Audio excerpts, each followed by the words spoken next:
Partage de sorcières, le podcast où l'on discute sans chichi de la femme, de la féminité et du féminisme.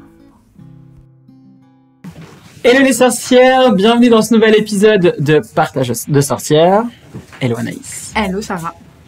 Cet épisode, il va être le dernier de notre chronique sur les sabbats, donc les fêtes de la roue de l'année, les fêtes et célébrations du monde ésotérique et néo-païen. Samhain, c'est un sabbat qui a particulièrement notre amour, puisque c'est le nouvel an des sorcières, et pour l'occasion, on a eu envie de faire quelque chose d'un peu particulier. On passe en même temps en direct sur Instagram grâce à Lucie qui est derrière le téléphone et qu'on remercie pour le soutien technique, et en même temps à la librairie Delphica avec des sorcières. Merci beaucoup d'être là avec nous ce soir, et merci infiniment à la librairie Delphica qui nous aide dans nos recherches pour les bouquins, nourri en bouquins et qu'on sollicite par tous les biais, on se le disait tout à l'heure, qui nous accueille et qui est vraiment un espace trop cool. Donc voilà, si vous êtes à Genève et que vous voulez venir faire des petits achats de bouquins, c'est ici chez Delphica. En tout cas, je vous invite à le faire. Pour revenir sur Samhain, c'est donc le sabbat du Nouvel An des Sorcières. On dit de Samhain que c'est le moment de l'année où le voile entre les mondes est le plus fin et où donc les esprits pourraient passer d'un monde à l'autre. Je fais exprès de rester hyper vague parce que tout dépend des spiritualités. Exactement. À Samhain, il y a plein de significations différentes. Samhain, c'est donc le 31 octobre. Là, quand on enregistre, on est le 26 septembre, sauf erreur. Il fait chaud. C'est particulier de parler de Samhain alors que l'octobre est même pas encore là et l'automne pas vraiment non plus. Mais donc Samhain, c'est un sabbat majeur. On l'a déjà dit, hein, mineur ou majeur, c'est pas forcément en termes qualitatifs, non, mais c'est ça. plutôt en termes de célébration, si on pourrait dire. Voilà, il y a vraiment les 4 grands sabbats du feu. Donc c'est ça, festival du feu. Et puis les autres qui fêtent plutôt les équinoxes et les solstices. Voilà, ça dépend aussi. Là, comme on le dit nous à chaque fois, de toute façon, sentez-vous libre toujours dans votre vision des choses ou dans votre capacité à envisager les choses. Vous pouvez vraiment prendre comme vous voulez et il n'y a pas de sabbat mineur ou majeur. Si vous sentez plus les énergies d'un sabbat plutôt qu'un autre, c'est que peut-être ça vous parle plus et c'est très très bien comme ça.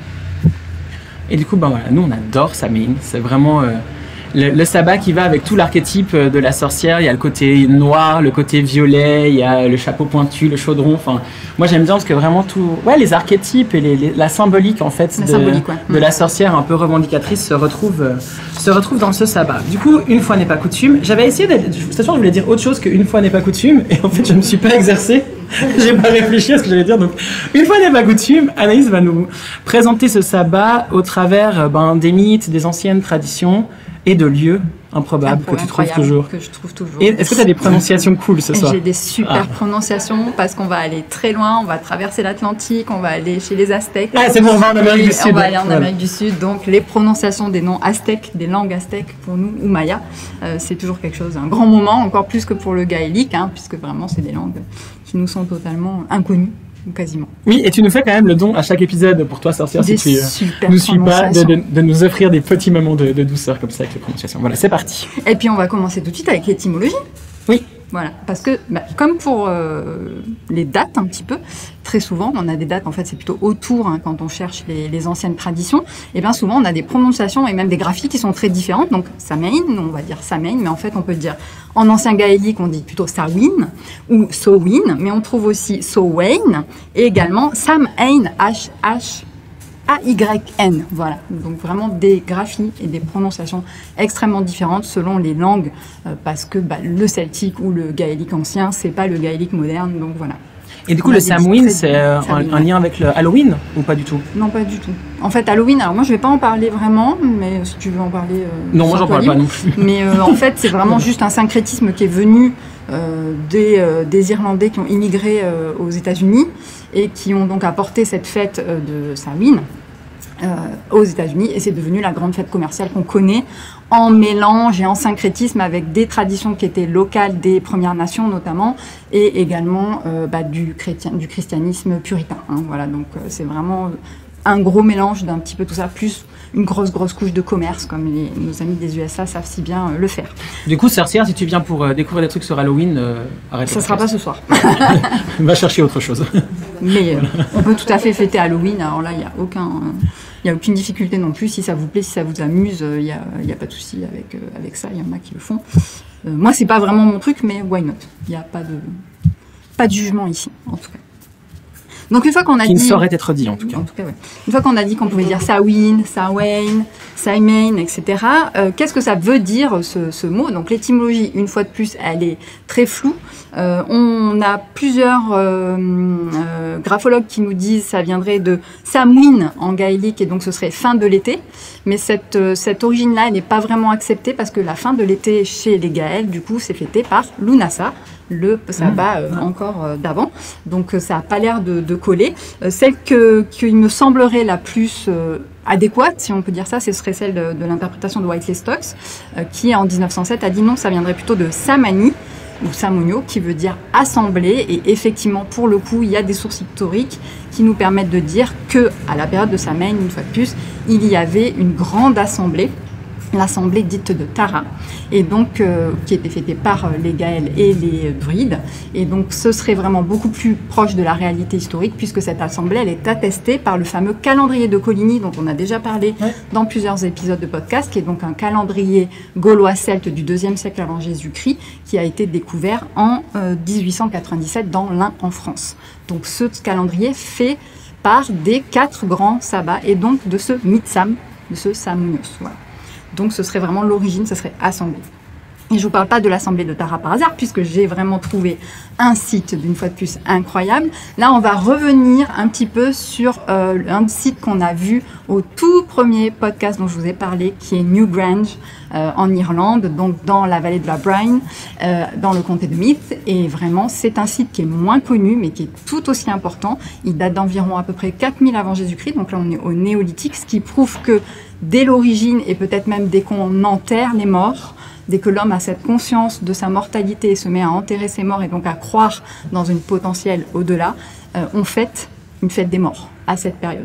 Donc c'est vraiment très très ancien. Et donc ce site des collines de Tara, c'est un site qui est assez grand, qui est pas très loin, donc comme je vous disais, de Newgrange, qui est composé de différents tumulus et de ringfort, donc ces anciens bastions ronds que construisaient nos ancêtres néolithiques, et également d'une grande allée couverte qui s'appelle The Wand of Hostages, et dont la pierre centrale est illuminée le matin du 1er novembre par le soleil levant, donc qui prouve la connexion entre ce site de Tara et la fête de Samhain. Également, il y a une magnifique pierre dressée, un menhir, qui s'appelle, moi j'adore, la pierre de la destinée. Et pourquoi elle s'appelle comme ça? Parce qu'on va retrouver tout un tas de légendes autour de cette pierre, qui dit que les rois d'Irlande, les hauts rois d'Irlande venaient se faire couronner au pied de cette pierre, certainement aux alentours des fêtes des morts et de Samhain. Et donc, cette pierre ce serait... On va retrouver des gens qu'on connaît bien, les Tuatha Dé Danann, la fameuse tribu des Danann, qui l'aurait érigé, mais ça, bien entendu, c'est le légendaire. Et c'est aussi ce qu'on va retrouver dans des sources qui sont médiévales. Donc, les moines médiévaux, quand on conquiert l'Irlande, vont aussi retracer ces traditions-là. Donc là, les sources sont plutôt du côté légende que du côté vraiment historique ou archéologique. Oui, parce que Tuatha Dé Danann, moi j'ai pas mal cherché, franchement, on trouve pas grand-chose. Et Dana, au fur et à mesure des sabbats, on le dit, on ne trouve pas grand-chose. Donc si tu nous entends, toi qui as peut-être un bouquin ou une référence sur Dana, on est vraiment preneuse, quoi. Je pense que c'est tellement un grand archétype de ces déesses primordiales, génériques, qui se fondent dans la nuit des temps. C'est peut-être pour ça que c'est difficile de trouver vraiment une source forcément peut-être claire sur Dana en elle-même. Mais en même temps, les sources qui sont citées, il y a un niveau de détail qui est hyper précis, comme si c'était un extrait de quelque chose de très copieux. Et puis en fait, on en a 0,5%. C'est assez paradoxal, en fait, les sources qu'on peut retrouver. C'est possible. Ouais. Voilà, parenthèse Tuatha Dé Danann, fermée jusqu'à premier épisode sorcellerie de la prochaine chronique. Mais je la sors toujours parce que je sais que ça l'énerve. Ça sent un peu, hein. Et piqué. Donc du coup, on a aussi des traditions qu'on retrouve, et là on va retrouver une source qu'on connaît bien, c'est notre cher Jules César avec sa guerre des Gaules, qui nous parle de l'assemblée de Samonios, donc des druides, cette fois-ci celto-gaulois plutôt, donc de la France et puis de la Germanie également. Ouais. Et donc qui fêtait 3 nuits complètes, les Trix Nox Samoni, vraiment les 3 nuits de Samhain, de fête en fait, et c'était honorer principalement les ancêtres, le culte des morts, et également les esprits. Sarah l'a dit en introduction, c'est vraiment le moment où on considère de l'année que le voile est le plus fin entre les mondes, avec Beltane, qui est son pendant de l'autre côté. Oui, je ne l'ai pas dit en intro. Ouais. Mais effectivement, à Samhain, on fête ni une équinoxe ni un solstice, on est vraiment entre les deux. On vient de fêter l'équinoxe d'automne à Mabon et on fêtera le solstice d'hiver à Yule, donc fin décembre. Donc on est vraiment au milieu. Et moi, comme vous savez, j'aime bien toujours trouver un petit nom, un petit mot pour symboliser ce sabbat. Et pour moi, celui-ci, c'est le sabbat de la porte. Cette porte incroyable qui s'ouvre sur un autre monde, peut-être une autre réalité, peut-être pour faire passer les esprits vers nous, ou nous aller vers les esprits de nos ancêtres et de nos anciens, qui ont toujours des choses à nous apprendre, de toute façon, dans la vie, ou pour rentrer aussi en nous-mêmes et ouvrir des portes en nous-mêmes à l'intérieur de soi. Et vraiment, moi, ce symbole de la porte, je l'aime beaucoup. Voilà. On y reviendra d'ailleurs dans les rituels après, parce que je crois qu'on nous a posé la question aussi de quels sont les rituels que nous on fait. Mais il y a vraiment cet aspect en tout cas pour moi, d'ancêtre. Il y a une relation. Voilà. Tout à fait. Nos amis celtes, eux, ils appelaient la nuit de Samhain, pardon. Alors là, je ne parle pas allemand. Ausblut. Comment ça s'écrit? H-A-U-S-T-B-L-O. Ausblut. Ouais. Voilà. Qui peut se traduire donc par sacrifice aux elfes, parce que pour les Germains, c'était aussi l'occasion de faire des offrandes au petit peuple, on en parle assez souvent. Donc ça, c'est aussi quelque chose qu'on peut faire la nuit, ou en tout cas la journée même de Samhain. Et ils consacraient aussi la journée aux célébrations de leur déité principale, notamment Wotan, l'équivalent de Odin, le dieu de tous les dieux, et Elle, la déesse Elle, dont on reparlera quand on évoquera tout à l'heure les déesses, qui est une déesse très intéressante, qui est la déesse de la mort en fait des celto-gaulois. Voilà. Donc ensuite, comme d'habitude, on va retrouver aussi un syncrétisme chrétien. Bien entendu, tout le monde sait qu'à cette période de l'année, le 1er novembre, c'est la fête des morts, la fête des saints, pardon, et le 2 novembre, c'est la fête des morts chrétiennes. Donc là encore, on a retrouvé des traces de syncrétisme où vraiment les moines chrétiens ont pris les traditions qui existaient déjà, notamment pour la colonisation de l'Irlande et de l'Écosse, et ont introduit ces dates-là dans le calendrier julien et puis grégorien pour marquer le fait que c'était plus simple pour les gens de se reconnecter à des dates qu'ils connaissaient déjà, tout en mettant un bon vernis chrétien. Il y a toute une légende sur la fête des morts, sur comment on a choisi cette date, qui a été introduite par le pape Grégoire IV en 837, pardon. En 1800, il était déjà mort depuis longtemps. Et donc voilà, c'est vraiment une histoire qui est liée avec un saint, un ermite, des dragons. Donc on retrouve le dragon qui est le symbole du païen, qu'on va christianiser, qu'on va tuer pour mettre en avant plutôt le christianisme. Et c'est vraiment comme ça que ça va progressivement effacer les anciennes traditions, et aussi en s'appuyant sur les feralia romaines, donc puisque les Romains ont envahi aussi la Bretagne et la Gaule bien avant l'arrivée des chrétiens. Et les feralia, c'est vraiment ces fêtes des morts romaines, où on va retrouver des traditions qui vont tout à fait vous parler. Déjà, on va pas par contre avoir chez les Romains de déesse qui sera fêtée à cette époque-là. Non, j'en ai pas trop. On va fêter vraiment ce qu'on appelle les dieux lares ou les pénates, ou les dieux manes, c'est-à-dire les dieux domestiques. On retrouve ce culte des ancêtres, des anciens. Donc dans toutes les maisons romaines, plutôt patriciennes, on avait un petit autel avec des figurines qui représentent les ancêtres les plus connus de la famille, et on va leur rendre hommage à ce moment-là, et on va se rendre sur les tombes pour leur déposer des offrandes. Et qu'est-ce qu'on va faire comme offrande? Principalement des fleurs, des épis, des grains de sel et du pain trempé dans le vin. Et qu'est-ce qu'on retrouve aujourd'hui à la fête des morts chrétiennes, à la Toussaint? On va tous fleurir les tombes de nos aînés qui sont partis trop tôt ou pas, et avoir une pensée pour eux. Donc on retrouve vraiment ce côté aussi feralia romaine qui est retranscrit via le syncrétisme chrétien qui s'est mis par-dessus toutes ces anciennes traditions. Non, je suis toujours... je crois que j'arrive... Non, ouais, tu m'as coupé. Je sais pas quelle énergie bizarre j'ai ce soir, je suis vénère. Non, mais c'est vrai que c'est quand même intéressant de voir à quel point les sociétés se construisent comme ça un peu en couches, et en fait on n'annihile pas d'un système de croyances ou un monde. On pose comme ça des petites strates par-dessus, et quand on commence un peu à creuser, à aller chercher, il y a vraiment un choix d'invisibilisation de certains courants de pensée ou de certaines personnes ou minorités. Et c'est, je trouve toujours assez désagréable en fait quand on lève le voile sur un autre. Bon, là, tout ça, on l'avait, je pense, toutes et tous identifié, mais c'est toujours assez inconfortable. Voilà, petite parenthèse inconfortable. Et donc du coup, c'est quand même resté aussi dans des traditions très régionales ou dans le monde, dont je vais vous parler maintenant. Et donc du coup, j'ai trouvé une petite tradition bretonne qui existait encore jusqu'à récemment. Et je pense que dans peut-être des coins reculés de la Bretagne, ça se fait encore comme ça.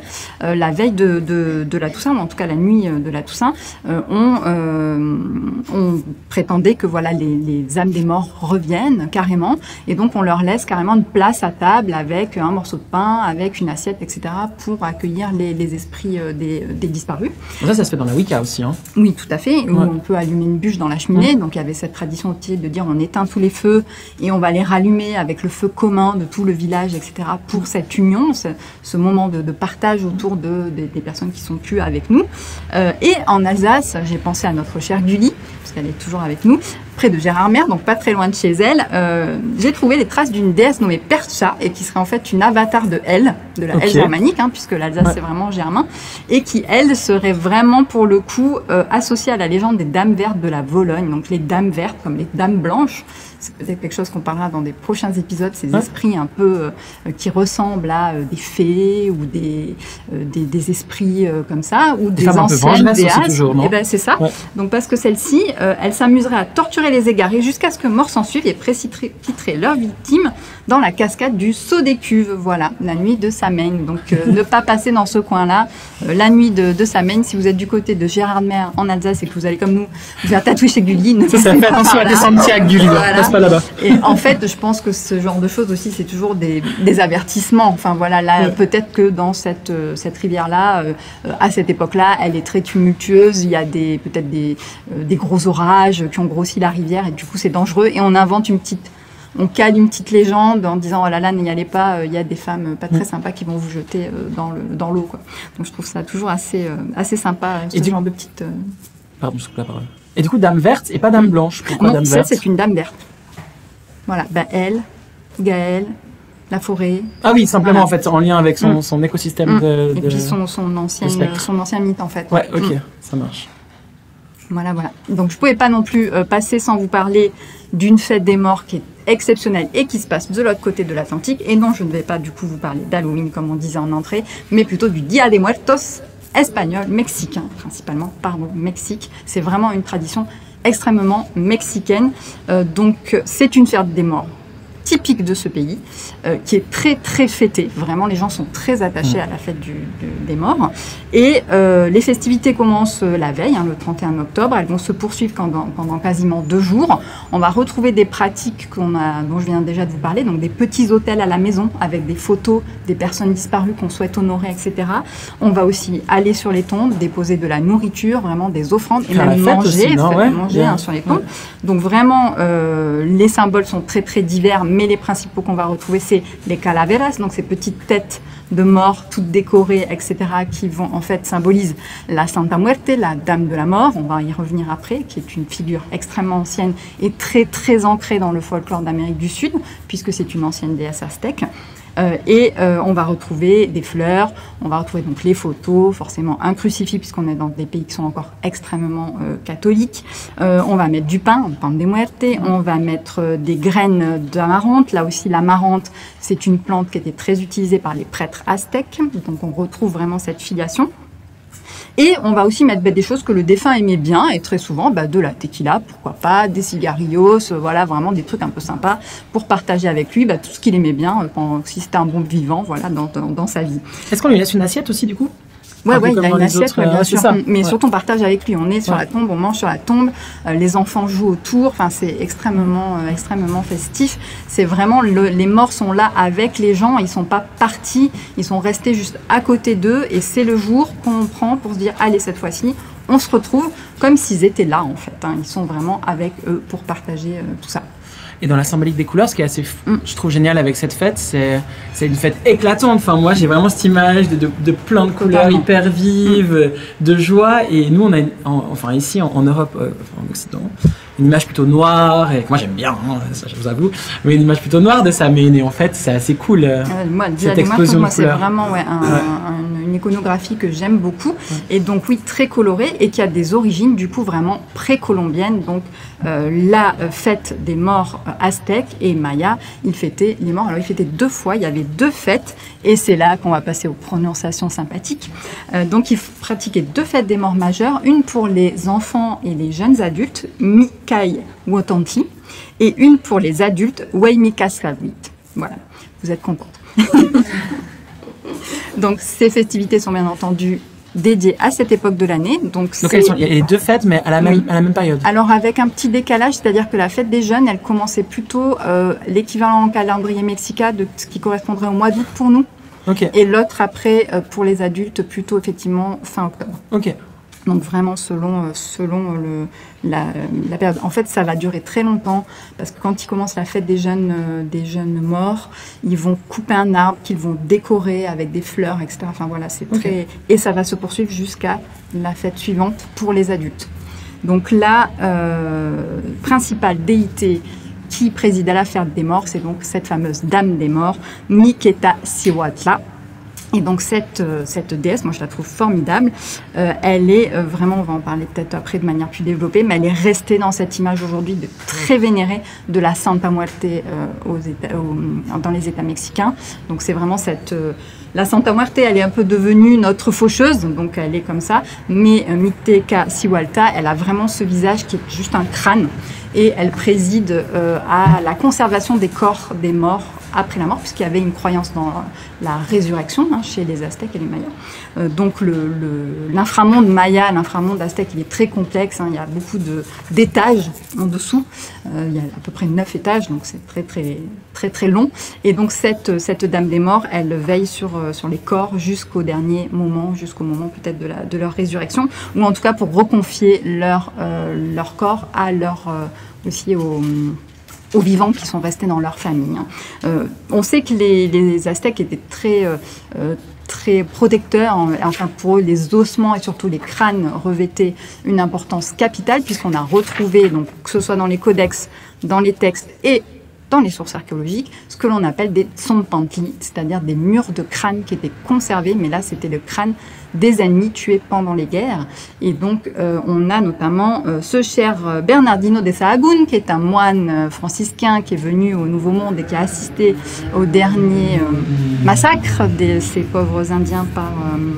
Des Premières Nations qui restaient par les Espagnols, et qui nous dit que oui, quand ils sont arrivés donc au Templo Mayor, qui est aujourd'hui le centre de la place de Mexico, ils ont trouvé un immense mur avec des crânes, et que donc il a assisté à la cérémonie qui consiste à empiler les crânes sur des pics par les tempes et à faire un mur avec les crânes. Voilà.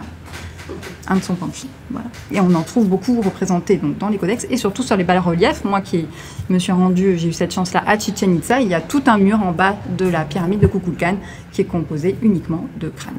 Mais du coup, c'est des crânes qui sont sculptés. Oui, ce sont des images. Non. Mais par contre, sous le Templo Mayor, ils ont trouvé le vrai. Vous pourrez regarder sur Internet les images, vous verrez les crânes d'origine, les véritables crânes du Tsompantli du Templo Mayor. Ok. Je regardais ta déesse là dans Dieu, déesse et démons, et micro-article, et il renvoie vers Hadès et Perséphone. Parce qu'il parle plus de son mari que d'elle. Oh, mais enfin, c'est la sang. Toujours pareil. Oui, alors, elle a effectivement un équivalent, masculin, mais vraiment pour les Aztèques, c'était plutôt elle qui était fêtée, et on le voit, elle est restée très fortement dans la culture sous la forme de la Santa Muerte. Ouais, ok. Voilà, donc c'était plutôt une dame, pas un mec. Et donc, si on se déplace très légèrement et qu'on gagne les Caraïbes, le soleil, les palmiers, les plages de sable blanc, les crânes, les morts et les sacrifices, et bien entendu, en Haïti, il y a une fête des morts extrêmement importante qui s'appelle la fête Guédé et qui est très spéciale. Alors, je ne suis pas du tout spécialiste du voodoo haïtien. C'est une culture que je trouve fascinante, mais je m'y connais peu. Donc, je voulais juste la noter. On va faire un épisode sur le voodoo. Absolument incroyable. Voilà. Ce qui m'a... juste par égoïsme pour aller faire nos recherches sur ce thème-là. C'est ça, en fait. C'est juste ce que ça nous fait. Par intérêt. Ce qui m'a un peu choqué dans les sources que pour le moment, moi, j'ai trouvées, c'est peut-être la vision trop occidentalo-centrée de cette culture-là. Et donc, notamment, on va trouver beaucoup d'écho au fait que les vaudouisants qui sont possédés par l'esprit des guédés, donc des esprits du vaudou, ont des poses érotiques, etc., miment des actes érotiques et tout. Moi, je trouve que c'est vraiment une vision très colonialiste peut-être de la chose, donc je l'ai totalement perso, ça m'a choquée, donc je l'ai zappé et je m'en suis tenue vraiment à ce qui se passe vraiment, donc les vaudouisants, donc les adeptes du vaudou. Pardon. Oui. Vaudou, c'est une approche polythéiste. Avec des esprits, on est d'accord. Ouais, et puis c'est aussi des archétypes avec des figures. Ouais, ok. Ouais, on pourrait dire un paganisme d'Haïti. Voilà. Ouais. Si on voulait faire des raccourcis avec des noms qu'on comprend. Voilà. Donc ils sont reconnaissables, hein, ils sont tous déguisés, ils ont le visage poudré en blanc, ils sont habillés souvent selon le guédé qui est censé les posséder si ce sont des personnes qui sont possédées. Donc les guédés, c'est vraiment les esprits du vaudou. Je vais vous en citer certains, c'est sûr, vous les avez entendus, ne serait-ce que parce que vous avez vu Le Prince et la Grenouille de Disney. Donc pour une image un peu colorée et pareille de cette fête guédé. Donc généralement, on consomme beaucoup d'alcool, ça c'est vrai, et beaucoup de piment, parce que les guédés aiment beaucoup le piment, et surtout une forme de piment très fort qui ne pousse qu'en Haïti, qu'on appelle le piment bouc. Voilà. Donc c'est une de leurs offrandes favorites, c'est vraiment le piment. Donc ils font toute une danse dans les villes, donc simplement à Port-au-Prince, jusqu'au cimetière, et là vraiment c'est dans le cimetière qu'on va pratiquer les cultes, qu'on va rendre les cultes aux principaux deux archétypes qui sont présents ce jour-là de la fête guédé, c'est Baron Samedi et sa femme Maman Brigitte. Donc vraiment deux superbes figures. Donc Baron Samedi, on le voit tout à fait, on voit dans les décors et les images qui en sont faites avec son haut de forme, et il a souvent soit des lunettes de soleil mais avec qu'un seul verre parce qu'il voit les deux mondes, l'au-delà et le nôtre, ce qui le rapproche d'un dieu qu'on a déjà cité et qu'on connaît bien, qui est un dieu avec un seul œil, qui est Odin. Donc vraiment, on retrouve ce genre de culte. Et Maman Brigitte, c'est effectivement son épouse. Donc toutes les personnes qui croient, en tout cas dans le vaudou, vont dédier les tombes selon leur volonté, soit à Maman Brigitte, quand c'est une femme, soit à Baron Samedi, quand c'est un homme. Et on va retrouver vraiment aussi beaucoup de guédés différents. Voilà, on a, c'est comme une grande famille. Donc on a bien sûr la maman Brigitte, le papa Baron Samedi, mais on a aussi beaucoup d'autres comme Baron Criminel. Je l'aime beaucoup celui-ci. C'est un peu le guédé, le loi des voyous, quoi. Moi je l'aime bien, je trouve sympa. Guédé l'oraille, brave guédé. Voilà, c'est vraiment toute une culture qui est autour de ça que je trouve moi vraiment fascinante. Et on parlera. L'idée, c'est de faire venir en soi un guédé. Et en fait, on célèbre un guédé ou une guédée. Parce qu'il possède. Ok. Et on va dans le cimetière, faire un peu la fête et puis faire des offrandes. Donc, comme je disais, ils aiment beaucoup le piment, ils aiment beaucoup l'alcool, ils aiment beaucoup les cigares. Voilà, l'argent, c'est vraiment des trucs qu'ils aiment bien. C'est leurs offrandes favorites en général. Trop stylé cette fiesta. Moi, je la trouve géniale, cette fête. Comme en Amérique du Sud. C'est intéressant de voir aussi la relation à la mort. Hein. Ça en dit beaucoup sur les peuples et notre propre relation à la vie et au changement, etc. Et puis je trouve que ça casse aussi ces clichés qu'on a. C'est-à-dire que quand on parle du vaudou haïtien, tout de suite on a cette idée de maléfice, de poupée vaudou, on va piquer, etc. On va faire vraiment des gros maléfices. Et je trouvais que justement cette idée de fête guédée, de fête des esprits, de fête des morts, elle était beaucoup plus joyeuse et beaucoup plus lumineuse que ce qu'on pourrait estimer, bien qu'elle ait un côté vraiment très sombre. Hein. On va quand même dans les cimetières. Enfin voilà, Haïti, c'est aussi un pays qui est extrêmement pauvre aujourd'hui, qui a beaucoup de problèmes, notamment de santé et aussi de logement. Donc je sais qu'aujourd'hui, il y a des gens qui vivent dans le cimetière, le grand cimetière de Port-au-Prince. C'est plus seulement un cimetière, c'est aussi un habitat. Donc c'est aussi une pensée pour ces personnes qui sont dans la difficulté, qui sont dans la souffrance et de respecter leur tradition. Je trouve ça important. Voilà. Ouais. Bon après, ce qu'on a pu remarquer aussi dans ces sabbats par rapport aux différents panthéons, c'est qu'il y a toujours ce prisme un peu patriarcal qui fait qu'on a une lecture un peu dommage et des fois un peu simpliste en fait des différents panthéons, des différentes cultures, et c'est chouette d'essayer de passer au-delà et de s'intéresser à ce qui est un petit peu plus loin. Et c'est la chance aussi qu'on a nous en tant que sorcières en Europe avec une ambulance qui passe. Voilà. Vous m'entendrez sûrement parce que ma grosse voix grave va quand même faire le job. c'est de pouvoir aller piocher un peu des différents archétypes dans les différents panthéons pour construire en fait la spiritualité qui fait sens pour nous. Et ça c'est une sacrée chance. T'as d'autres éléments sur les mythes, les anciennes traditions? Pour moi j'ai bien balayé, je trouve. Oh, t'as bien balayé. Je te remercie. Avec mon petit balai de sorcière. Avec ton petit balai de sorcière. Exactement. Moi, je vais faire une petite revue de symbolique et correspondance. J'ai un bouquin que j'aime bien toujours pour ça. Est-ce que je le montre? Parce que je suis sur Insta, donc je peux vous le montrer. C'est le bouquin Le Grand Livre des Correspondances. Alors, je ne vais pas à chaque fois confronter ce qui est marqué dedans et chercher la symbolique de chaque symbole qui en fait partie. Si vous souhaitez le faire, il y a entre autres ce dictionnaire des symboles qui est très très bien. Il y en a plein d'autres. Si vous cherchez des dictionnaires sur la symbolique, je crois que j'en ai 9. Du coup, je peux mettre des refs. Donc là, en l'occurrence, je n'ai pas confronté la symbolique. Mais en gros, la lune est associée au sabbat de Samhain. Et d'ailleurs, je pourrais vous parler de la lune tout à l'heure. Évidemment, c'est pas moi qui fais le point astro. Hein. Pour celles qui me connaissent, vous savez que c'est pas mon truc. Mais Karen des Sabbats nous a envoyé son point astro. D'ailleurs, je l'ai pas dit, elle est pas avec nous ce soir parce qu'elle a un examen pour l'école. Donc voilà. On croise les doigts pour toi, Karen. Et puis, elle nous a préparé un point que je pourrais vous lire tout à l'heure. La phase de la lune qui est associée au sabbat de Samhain, c'est souvent la nouvelle lune. Il y a ce côté de fin, vraiment de terminaison à Samhain. Donc, c'est la phase qui est la plus communément associée, avec tout ce qu'il y a comme intention avec la nouvelle lune. Donc, que ce soit la divination, l'autre monde, les inframondes, la mort, l'obscurité, la sagesse, et puis avec la sagesse, cette figure un peu symbolique de la crone, la vieille femme, la mort, que moi j'aime beaucoup. C'était mon premier tatou, d'ailleurs. Voilà. Info personnelle dont vous vous foutez, mais je vous le dis quand même. Et j'aime bien cette image, et après on va la retrouver aussi dans les déesses et dans les archétypes. Il y a vraiment une relation différente à la vieillesse aussi durant Samhain, qui est assez apaisante en fait. Cette figure de vieille sage, elle est là et elle est avec nous. Les couleurs associées à Samhain, ce sont le noir et l'orange, que vous pouvez reprendre pour vos rituels, vos autels, vos artefacts, etc. Il y a aussi l'ail, le pommier, la sauge, le patchouli. J'ai trouvé ça rigolo parce qu'on parlait de patchouli cette semaine avec Lucie, donc voilà, c'est la période du patchouli. Les pierres et minéraux, c'est plutôt des pierres qui sont soit orange, soit noires. Juste sur les plantes, je te coupe 2 secondes. Oui, c'est un dis-moi. peu mon petit dada, donc effectivement il y a la sauge pour tout ce qui est purification. Il y a la bruyère. La bruyère est très associée à la période de Samhain, déjà pour sa jolie couleur violette, et ensuite c'est une plante qui va fleurir à ce moment-là à contre-courant des autres plantes, puisque la nature est en train vraiment, pour le coup, de s'endormir totalement à cette période-là. Et l'armoise qui est une plante vraiment de sorcière par excellence. Attention, l'armoise, on la distille pour faire de l'absinthe, c'est vraiment Artemisia, c'est un genre de plante très puissante, donc on peut l'utiliser en fumigation, mais il faut faire très attention et qu'elle soit bien sèche surtout, qu'elle ne développe pas de moisissure. Et Artemisia, c'est le nom d'Artémis, c'est la lune. Voilà. Ouais, on le dit souvent, on n'est pas là pour vous donner des leçons, mais gaffez-vous quand vous commencez, surtout si vous démarrez vos pratiques avec les plantes, les huiles essentielles, les encens, etc.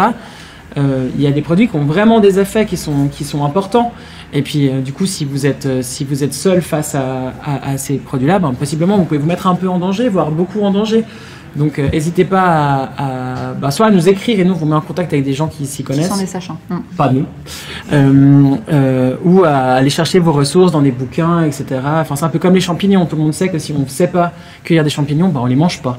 Et ça peut s'appliquer aussi aux huiles essentielles et aux plantes. Et d'ailleurs, les champignons, à Samhain, c'est bien aussi. Oui, c'est bien aussi. Tout comme les courges. C'est vrai que je n'ai pas nommé, mais je n'ai pas nommé les évidences, d'un point de vue du symbole. Mais les champignons et les courges. Sinon, dans les animaux, il y a la fameuse chauve-souris, qu'on retrouve quand même beaucoup dans le folklore d'Halloween, pour le coup.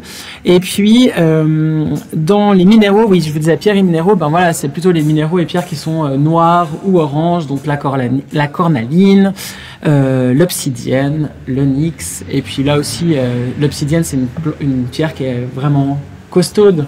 Donc voilà, si jamais allez-y mollo avec l'obsidienne, ou allez-y en conscience avec l'obsidienne, c'est une pierre qui est costaude. Que moi je porte tous les jours sur moi, en l'occurrence, mais voilà. Sinon pour les déesses, sur ce sabbat, j'ai trouvé plus intéressant d'avoir une approche un peu différente d'habituellement et de pas forcément choisir 3 déesses qu'on creuse un peu plus, mais plus de partir sur les archétypes en fait des déesses et voir les différents panthéons dans lesquels elles se retrouvent. Voilà, l'archétype associé à Samhain, c'est vraiment la déesse de la mort. Toi, tu l'as déjà largement nommée, et aussi cette vieille femme, la mort.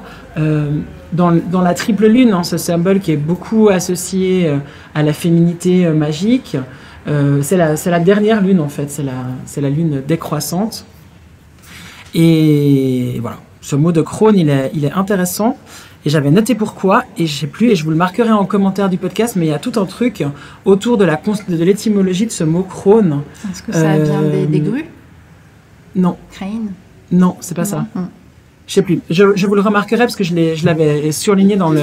J'ai un super livre que j'ai acheté ici à Delphica sur les sabbats. En fait, c'est une personne qui a vraiment fait une étude sur le concept de sabbat et voilà, les sabbats dans le temps, la figure des sorcières un petit peu, mais vraiment c'est très axé sur les sabbats et il est passionnant et je pourrais vous le mettre aussi en commentaire. Je crois que j'en avais déjà parlé. Cette figure, elle symbolise aussi beaucoup, autant ce moment de repli, voilà, on est quand même à ce moment-là de l'année, donc toujours pareil avec les origines de cette fête qui sont très agraires, où les champs vont être à l'arrêt, on cueille plus rien, on récolte plus, c'est fini, on est revenu sur notre intérieur. Il y a vraiment ce symbole-là dans la vieille femme, il y a vraiment ce côté décomposition de soi-même. Le déclin. Voilà. Oui, et finalement, c'est cohérent parce que le soleil décline aussi. On va vers Yule, qui est le solstice, pas du tout, le solstice d'hiver, où la nuit est la plus longue de l'année, donc aux alentours du 21 décembre. Donc il y a vraiment cette notion de vieillissement. Voilà. C'est la porte qui s'ouvre à la fois sur notre monde et on descend dans l'inframonde, peut-être en tant nous-mêmes qu'à l'extérieur. Et en fait, il y a un côté, on peut le voir de manière triste, et puis il y a un côté tellement apaisant aussi, d'être dans cette énergie de repli, de lâcher prise, de retour à soi, peut-être aussi le bon moment de choisir ce pourquoi on veut mettre son énergie. Je regarde Lucie, on en parlait pas plus tard qu'il y a 2 heures. Non, mais il y a vraiment cette énergie-là qui est en fait assez douce, qu'on peut prendre avec pas mal de douceur. Parce qu'on peut imaginer aussi que dans ce sabbat de Samhain, on soit peu à l'aise avec la symbolique de la mort. Pas forcément évident d'être seul chez soi dans sa pratique, avec des crânes, avec des éléments qui sont peut-être pas super safe d'un point de vue émotionnel pour certaines personnes. Et du coup, on peut choisir aussi une autre porte d'entrée pour célébrer ce sabbat. Et je le dis parce que je crois que peut-être que moi je suis très dark. Mais typiquement, vous nous voyez les deux, on a une approche différente des célébrations et on se retrouve pourtant dans notre coven à Samhain. Donc ça marche aussi. Voilà. Du coup, pour l'archétype de cette vieille femme, moi je suis passé un peu, donc tu t'arrêtes sur celle que tu as envie de t'arrêter, puis tu complètes, parce que je sais que tu vas compléter, il y en a une que je n'ai pas identifiée, que je n'avais pas mise. Donc dans la mythologie celtique irlandaise, il y a Badb, qui est rattaché à la figure de la Morrigan, donc cette figure qui va sur les champs de bataille, puis qui ramène les morts des champs de bataille, qui relève les morts, qui est associée à la symbolique du corbeau. Et en fait, Badb, elle est intéressante parce que elle est la 3e figure de cet archétype. Comme Hécate, elle est en 3, et il y en a une autre, qui c'est qui est en 3 ? Artémis, Hécate et Sélénée. Et puis, du coup, la Morrigan, mais il y en a une 3e. Et Macha. Et Macha, exactement. Il y en a une 3e, je ne sais plus quelle c'est. C'était très lacunaire. Sinon, il y a la fameuse reine de Tuatha Dé Danann. J'ai découvert son nom cette fois. J'avance petit à petit dans cette tribu. Donc, mythologie celtique irlandaise, qui s'appelle Banba. Et j'ai essayé de faire des recherches sur Banba et je n'ai rien trouvé hormis son nom qui était nommé dans un tout petit truc. Ça se ressemble vachement quand même. Ça se ressemble vachement. Ouais, donc je pense qu'il y a une petite... Ouais, sûrement. La Morrigan, c'est vraiment... Morrigan, la fée, etc.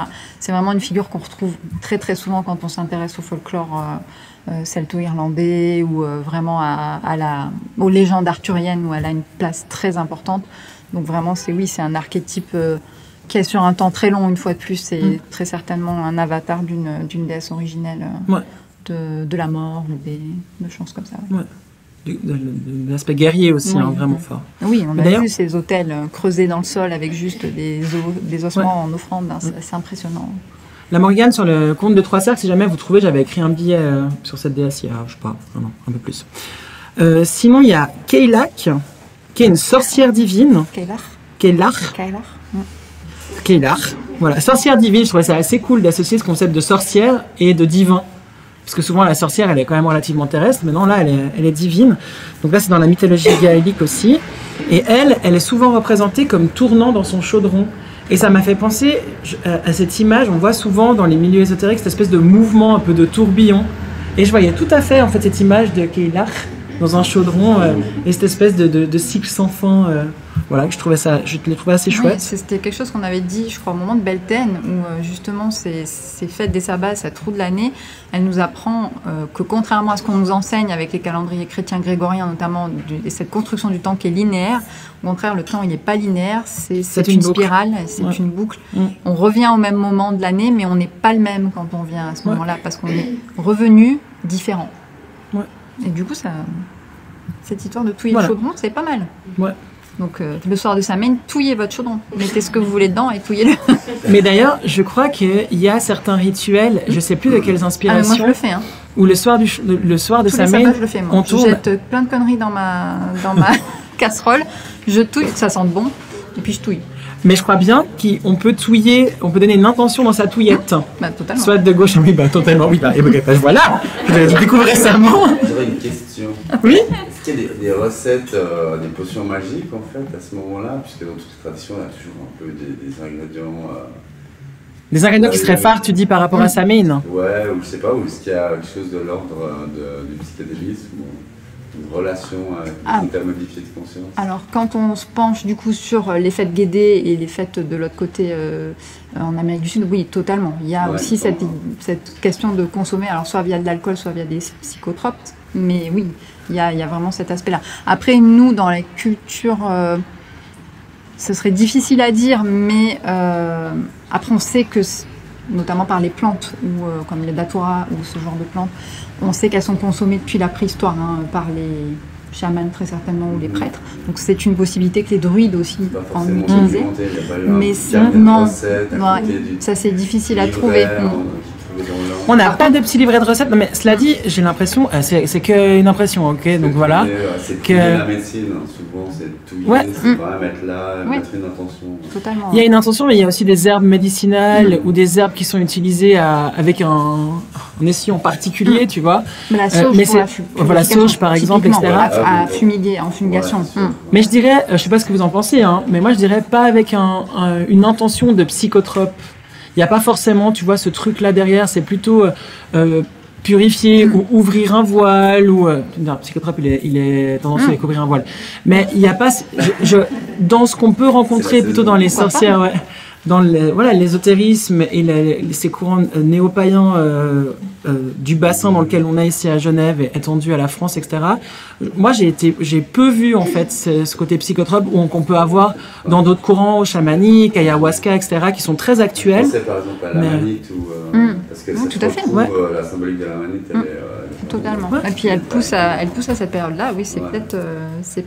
C'est vrai que nous, on ne connaît rien, mais on va creuser. Merci pour ta question, c'est cool. C'est une très bonne question. Et je pense que oui, en tout cas. Parce que le Mexique, ça va être le peyote. Oui.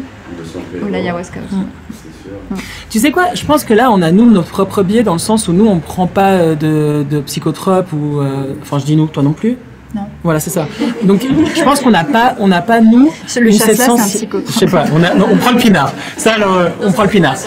Mais, non, mais sans rire, à part ça, je pense qu'on va aussi orienter les recherches ou les épisodes en fonction de notre prisme. On n'a pas celui-là. Et du coup, c'est hyper intéressant de. Des pratiques qui induisent des états modifiés. Ouais, conscience. Oui, alors ça, on l'a. Tout simplement. On l'aurait avec l'hypnose. Voilà, c'est ça.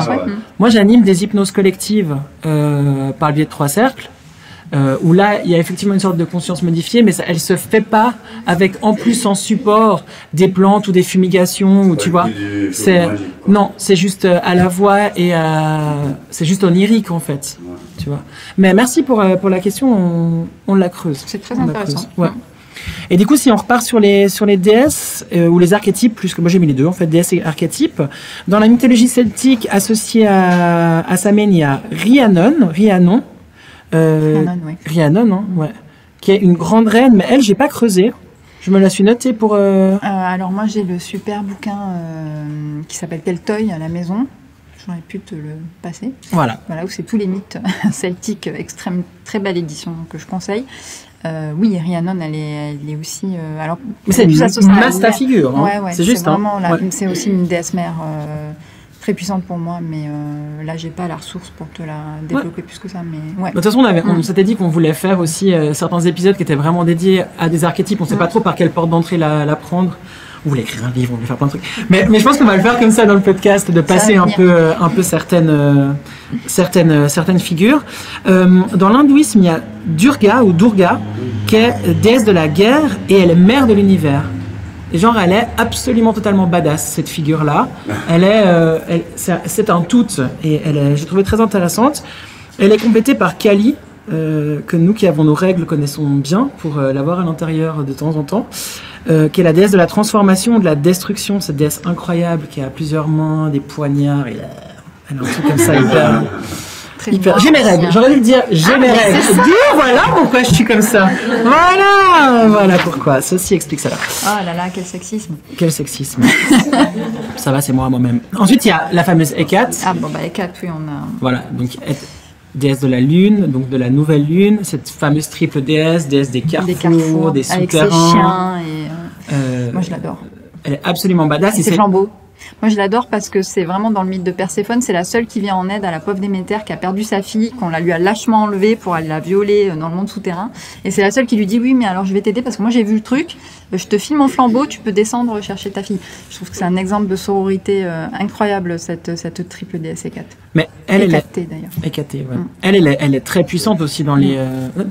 Moi, je disais Hécatée, oui, Hécatée, tout à fait. Elle est très puissante et c'est une déesse qui est très actuelle en fait. Elle a été reprise par plusieurs courants féministes comme Lilith. C'est des figures qui sont un peu, qui sont un peu heurtantes, hyper puissantes. Et c'est aussi une déesse qui n'a pas de pendant masculin. Ce qu'on retrouve souvent, hein, ces grandes figures qui n'ont pas de pendant masculin, elles sont encore très actuelles. On a dans la mythologie nordique, donc la déesse des morts. Ou de la mort. J'ai pas forcément trouvé s'il y avait vraiment une nuance. Des morts, dans le sens, les morts, toujours pareil, accompagner les morts, les ancêtres, les esprits, en enfer, quoi. Enfin, alors, c'est pas le Cid, mais oui, au Valhall, du coup, parce qu'on est chez les Vikings. Ouais. Donc oui, c'est la fille de Loki et du loup, et elle est du coup sœur du loup Fenrir. Moi, je trouve ça trop badass d'avoir un loup comme mon frère. Oh, c'est si bien. C'est pas les Vikings. C'est pas Viking. C'est scandinave. Merci pour ta précision. Merci. C'est vraiment une courte période. On est d'accord. Oui, c'est. Du coup, c'est plus long. Je suis en train de me dire la période Viking, c'est vraiment cool. Merci. C'est à la limite du médiéval, donc effectivement, on est déjà dans d'autres. Mais je pense qu'elle était. C'est cool d'avoir des filles qui sont là dans les. Les Vikings, en fait, les Vikings, c'est pas un peuple. C'est juste le fait que des Nordiques sont descendus attaquer l'Europe. En fait, Ok, cool, merci. J'allais dire, c'est trop cool d'avoir des filles dans le public pour compléter quand on a des trucs qui sont lacunaires. Donc, merci beaucoup. Ouais, et du coup, je le saurai pour les prochaines fois parce que je pense que j'ai dit plusieurs fois faux. Et c'est la vie, si vous m'entendez dire des trucs faux, Mazette, écrivez. J'avais pas le droit de dire Mazette. C'est fait. Écrivez-nous sur Insta. Moi, je corrige aussi volontiers. Hein. Comme on le disait, on n'a largement pas la science infuse. On a juste envie de faire des recherches et partager. Et du coup, plus on peut compléter avec vos éléments, mieux c'est pour nous et pour vos oreilles après, quoi. Et du coup, elle a aussi un visage assez particulier puisqu'elle est moitié-moitié. Hein. Elle est à la fois vivante d'un côté et puis elle a un visage décharné de l'autre. Ouais, tout à fait. Ouais. Donc, c'est un symbole aussi de dualité et de ce côté de...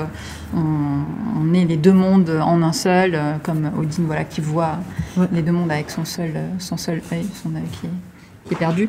Mais c'est une déesse assez sympa que moi j'ai bien aimé. J'aime bien cette figure. Alors j'avais trouvé dans un passage de l'Edda de Snorri Sturluson qu'on cite assez souvent et qui dit que alors là toujours pareil, on est sur des sources qui sont plus médiévales, donc on noircit un peu le tableau. Donc c'est cette femme avec un double visage, un visage vivant et un visage de squelette. Et vraiment, il nous dit sa demeure n'est pas accueillante car la perfidie est son seuil, la maladie son lit, la disette son écuelle et la faim son couteau. Et vraiment, on sent que on est avec mesure. Voilà, tout à fait. Moi, j'ai trouvé cette description, je me suis dit, je sais pas ce qu'on lui a fait à ce brave Snorri, mais du coup, je sais pas si... Il était vénère. Il était vénère, ce genre-là. Magique. Après, il y a aussi Inanna Ishtar dans le panthéon mésopotamien. Ça, on vous en a parlé. On vous en a parlé quand? La dernière fois, à Mabon, Mabon. hein. Ouais, c'est juste. Hein. Donc elle, c'est la déesse qui descend aux enfers. Dans le panthéon égyptien, il y a Nephthys, la déesse protectrice des morts, déesse funéraire. Elle veille sur les sarcophages. Et puis, dans le panthéon mésopotamien, on trouve aussi Lilith, qui, elle, est source de toutes mes recherches en ce moment. Il y a un très bon épisode de Occulture qu'on cite de temps en temps. Il va juste pas assez loin à chaque fois. Il va pas assez loin pour moi. Du coup, je vais repartir plus dans dans les origines de cette figure. Mais il a le mérite de réhabiliter vraiment la figure de Lilith, qui a été très très très noircie par là aussi encore par les religions du livre. Donc c'était quand même, il a vraiment ce mérite-là, je trouve, cet épisode. Ouais, mais c'est vachement intéressant d'aller le raccrocher au démon du panthéon mésopotamien. Voilà, et de voir comment cette figure-là, en fait, elle a évolué jusqu'à nous, parce qu'aujourd'hui, c'est quand même limite un archétype qui est hyper utilisé, alors qu'il y a autant de détracteurs que de soutiens, mais voilà, c'est quand même une figure hyper présente, et je la trouve particulièrement intéressante, surtout vu sa durée de vie, en fait, et à quel point les mythes se transforment, se complètent, etc., et vivent, ça, c'est assez fou. On la trouve pour la première fois dans le panthéon mésopotamien? Ouais, a priori, ce serait la source. Ouais. Avec un Lilitu, qui en fait serait une Lilitu, une démon. Et puis on y retrouverait, mais je mets vraiment tout plein de conditionnels parce que je suis au tout début, mais on retrouverait aussi toutes les symboliques qui sont associées au jardin d'Ève, comme l'arbre, la pomme, le serpent, mais transfigurés. Mais ça ferait comme une espèce de gros chaudron qu'on tourne de gauche à droite, comme un gros chaudron dans lequel on a mis des symboles et puis on a repioché un peu et puis voilà. C'est vachement intéressant. Franchement, la construction de cet archétype-là est super intéressante. On en avait pas mal parlé dans l'épisode sur les déesses sombres, justement, je pense. Oui. On l'avait assez bien dépeinte. Ouais, tout à fait. Et il y a un billet sur elle aussi sur le. Oui, il y a un très bien sûr. Et il y aura bientôt encore du contenu sur cette archétype.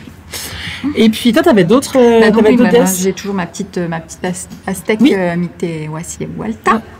Mictehuacihualta, je vais y arriver. Non.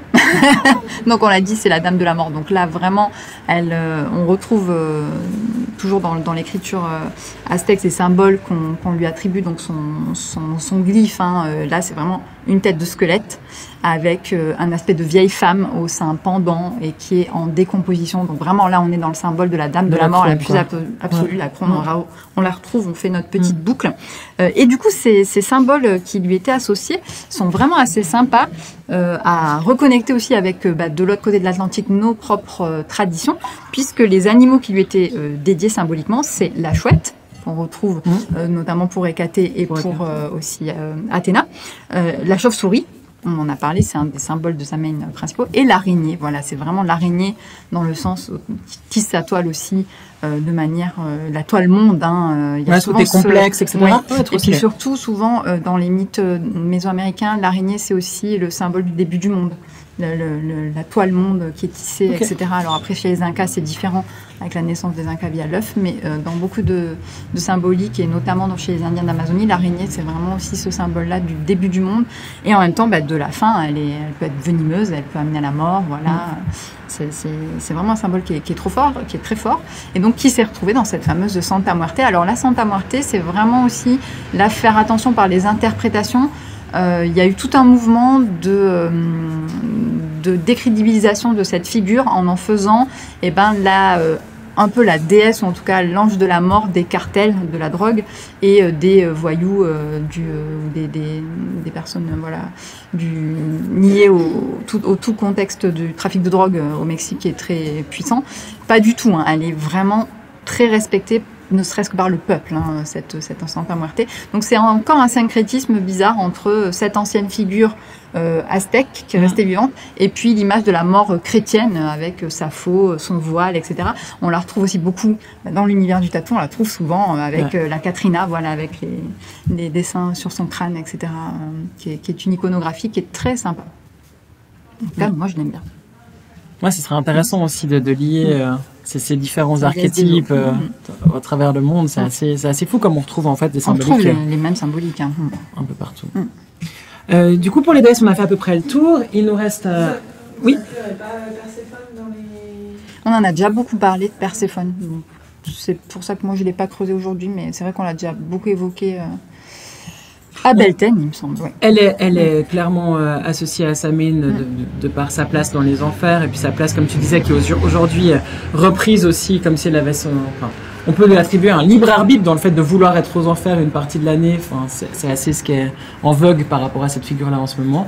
Donc oui, tu as complètement raison. Perséphone, elle en fait partie. Je pense que si on l'a pas nommée, c'est effectivement parce qu'on en a parlé plein de fois dans les précédents épisodes et puis du coup on l'a pas mise, mais absolument au même titre que il y a des associations avec ces, des enfers, tout ce qui est dans ce monde souterrain en fait. C'est pas que ça, c'est qu'elle représente en fait le changement entre été et hiver.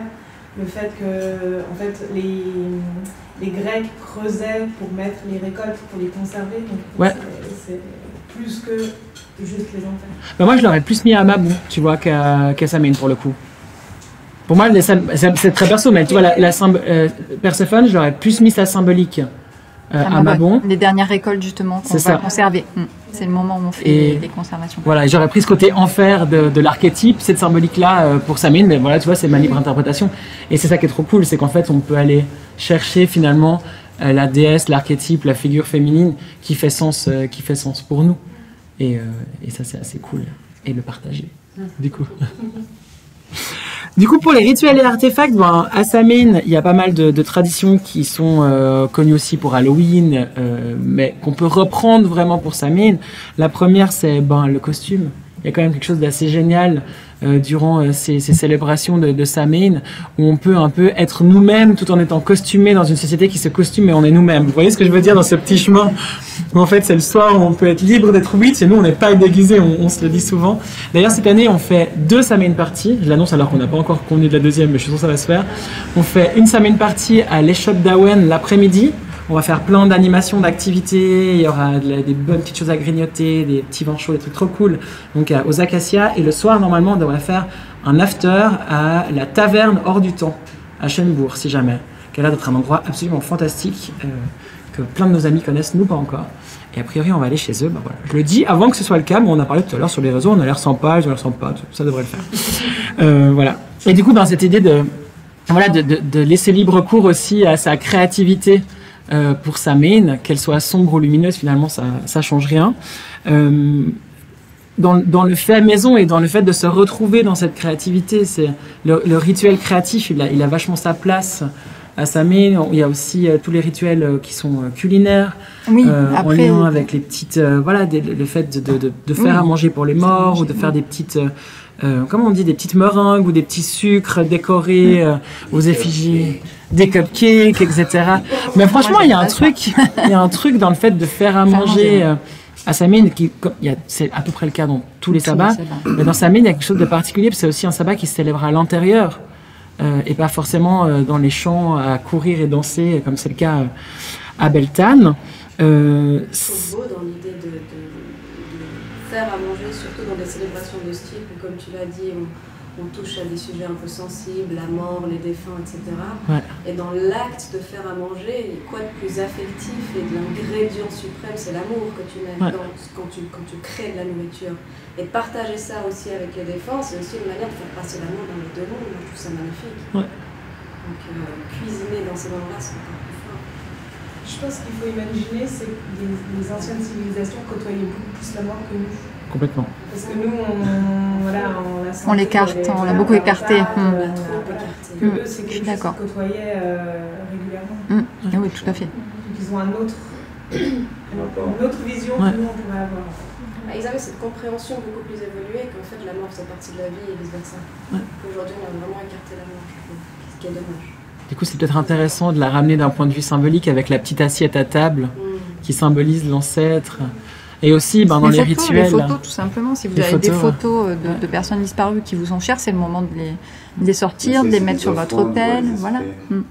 Laisser des offrandes, ce que vous voulez. C'est aussi une période très propice à la divination. Donc, si vous exercez vous faites de la divination, vous tirez les cartes, les tarots, les oracles que vous voulez, les runes, j'en sais rien.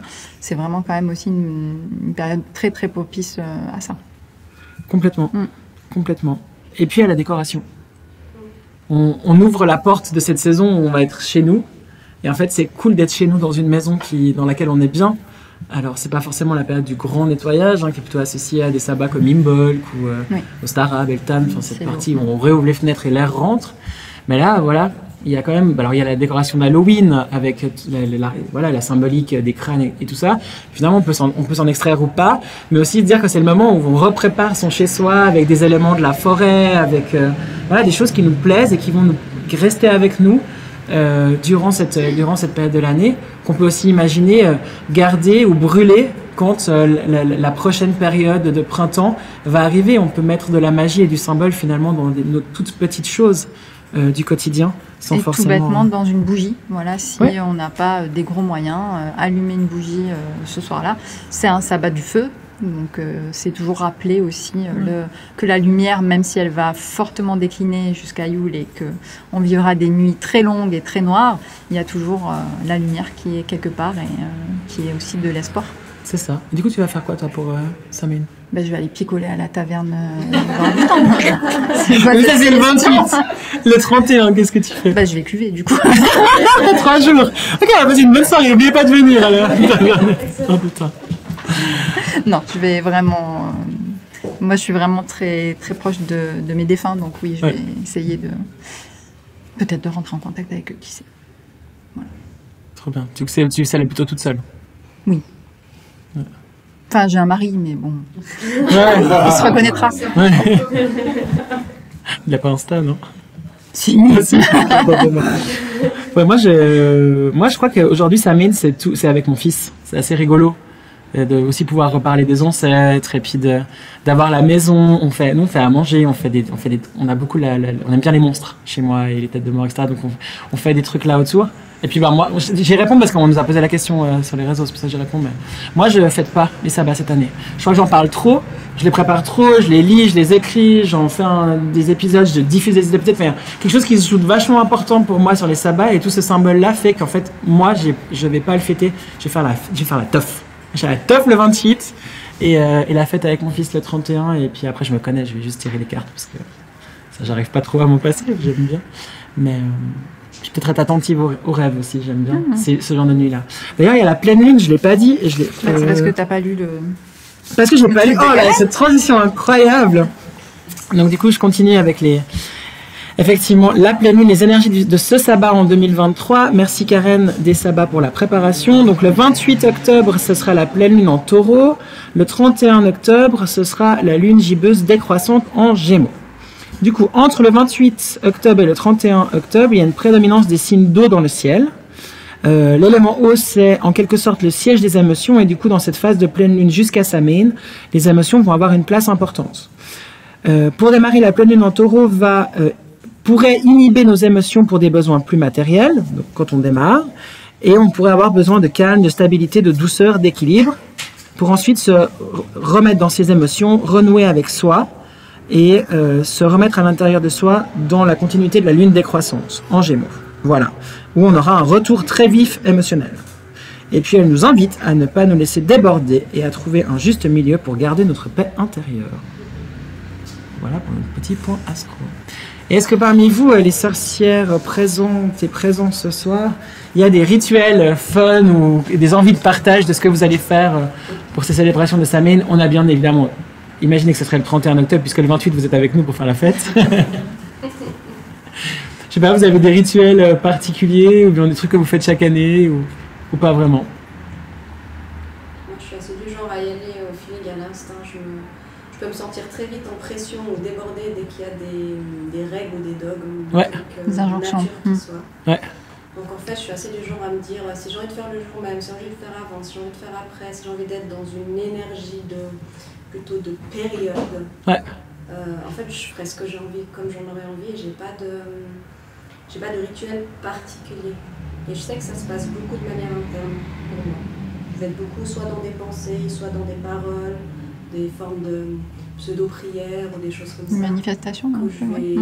Manifestation, intention particulière, et ça va être très intimiste, très interne pour moi.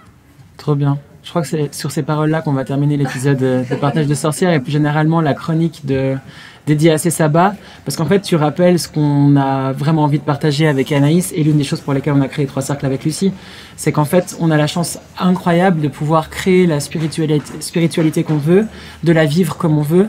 Et du coup, on nous invite et on s'invite nous-mêmes, et je peux vous assurer que les cordonniers sont les plus mal chaussés, à pas être victimes de nos propres injonctions ou des injonctions qu'on imagine autour de nous, et de reprendre cette liberté de pensée, de culte. Et oui, il y a une roue de l'année, oui, il y a des sabbats, on a fait 8 podcasts, je vous assure que c'était difficile de tenir ces 8 aussi. Moi, j'ai beaucoup de peine avec ce qui est récurrent. Mais c'était vraiment un exercice très intéressant de voir comment est-ce qu'on peut, je sais pas si tu le partages, mais comment est-ce qu'on peut aussi coller véritablement à une année de célébration très, très routinière. Et en fait, c'est pas facile. Non, c'est pas facile. En tout cas, moi, je les ai pas tous célébrés, ça c'est sûr. Par contre, ce que ça m'a apporté, je crois que je l'ai déjà dit, mais je vais le redire, c'est vraiment aussi quand même cette reconnexion au cycle général de la nature. Je suis d'accord avec toi. Donc je pense que ça c'est un petit peu comme la mort tout à l'heure que vous évoquiez. On oublie trop souvent les cycles qui sont naturels. Nous les femmes, on est censé être plus proches avec nos règles, mais on a tout un tas de choses qui nous empêchent aujourd'hui, qui peuvent nous bloquer parce qu'on a des pathologies ou parce qu'on est sous pilule chimique ou ce genre de choses. Donc ça nous détache de ça. Moi, ça m'a quand même aidé à renouer avec vraiment ce cycle naturel de la lumière qui va monter, la lumière qui va décroître, la nature qui reprend vie, puis maintenant qui va s'endormir. Et je suis assez contente de finir sur ce côté, on redescend un petit peu, et puis on verra pour de nouvelles aventures. Du coup, on redescend même beaucoup, et les prochaines chroniques, elles seront dédiées à la sorcellerie. Donc on ouvre la porte de figures plus affirmées dans la voie qu'on va prendre dans Partage de sorcières. Du coup, un grand merci pour tes recherches comme toujours. Merci à toi. Méga quali, trop stylé. Merci la librairie Delphica pour votre accueil, vous êtes les meilleurs. Merci infiniment, c'est très très cool de nous permettre de vivre cette expérience. On était toutes contentes. Et puis merci à vous toutes et tous qui êtes présents pour cet enregistrement. J'espère que c'était chouette pour vous, ça l'était vraiment pour nous. Et puis à bientôt les sorcières, prenez soin de vous.